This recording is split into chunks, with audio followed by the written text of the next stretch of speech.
Hi, I'm Jan Picard. Behind me you can see an old fireplace that was in the house that did not make it on the property that I've lived on for 45 years now. And when we cleaned the area up, I thought we've got to keep this fireplace because it holds the memories of all the generations of people that had lived here prior to myself. And being on the trust board at that time, I took my thoughts about restoration, knowing that the buildings tell such stories in Ebey's Prairie and in Ebey's Reserve that it would be really amazing if we could start restoring them. And Mark Price and I, he being the reserve manager, talked it over, brought a group together, and 10 years ago, this year, started Ebey's Forever.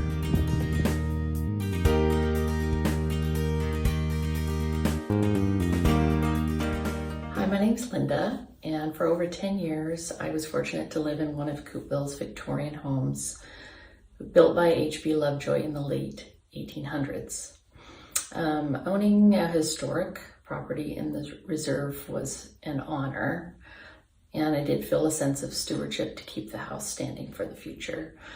Every owner did their part to preserve the property during the 120 years prior to our purchase. But during our time in the house, we needed to replace the roof with cedar shingles. The Ebey's Forever grant funded a portion of the project, and we were so grateful not only for the financial assistance, but the expertise that was provided by the trust board staff. We are Judy and Marshall, and we own the Comstock barn. First, it was a sheep barn, and then a squash barn, and then it was abandoned for 30 years. And when we purchased the barn, it had holes in the roof, allowing the rain to soak stacks of hay that were left on the floor, rotting the floor, and then rusting the barn doors open and allowing trees to grow inside the barn. When we stood inside the barn, we could see to the sky. Ebey's Forever provided us a grant for a new cedar roof. And without that grant and without the skills of Brandon, we could never have restored that roof, and it would have been impossible for us to save the barn. We have since learned that that barn is a historic treasure. It's like a story from a different time.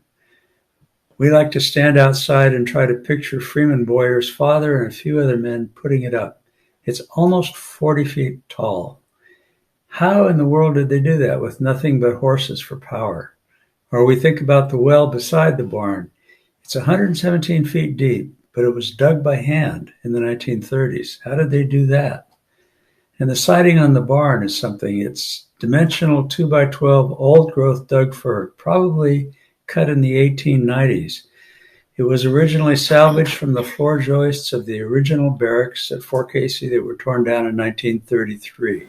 Hello, I'm Robert Pallant, the CEO of the Pacific Rim Institute here on Whidbey Island, and we've been blessed to have received 4 separate grants from the Friends of Ebey's, and the first 2 grants we received were in 2014 and 2016, and they were for the restoration and protection of the historic barn on our property, which was built around 1911.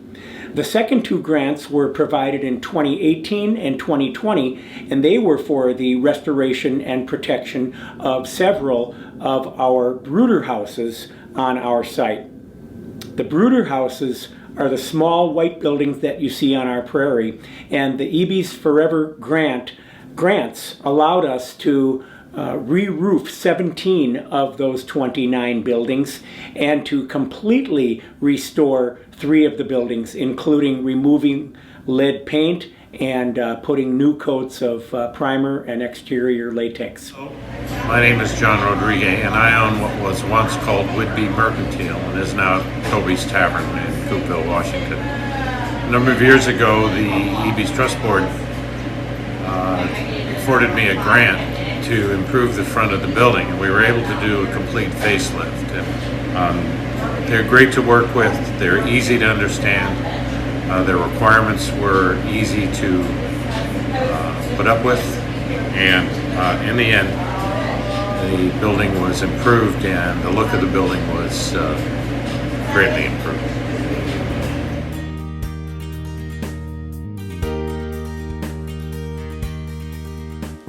Knowing that these funds come from various individuals around the island, in the reserve, and beyond, I'm sure, is very exciting, because it takes a special kind of person to be able to donate toward something that they may not even benefit from. A special memory I have of the support we've received from the Ebey's Forever program is that it stimulated involvement of neighbors and community, as well as the Central Whidbey Lions Club, none of which would have happened if it weren't for the grant and the support of Ebey's Forever. And a very special thing that happened was the protection of our old barn by re-roofing it and stopping the dry rot and the mold and the fungus.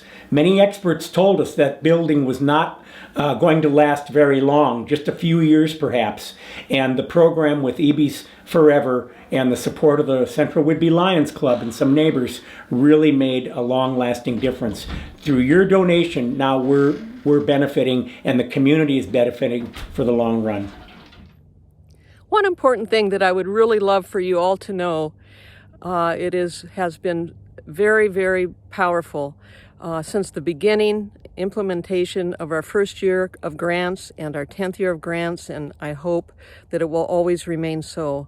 The fact that there are people in our reserve community, whether they be from here or elsewhere, that want to make a contribution to sustaining and maintaining our future histories, that they provided the resources for us to be able to make matching grants to property owners so that they could restore their homes or their barns or their outbuildings.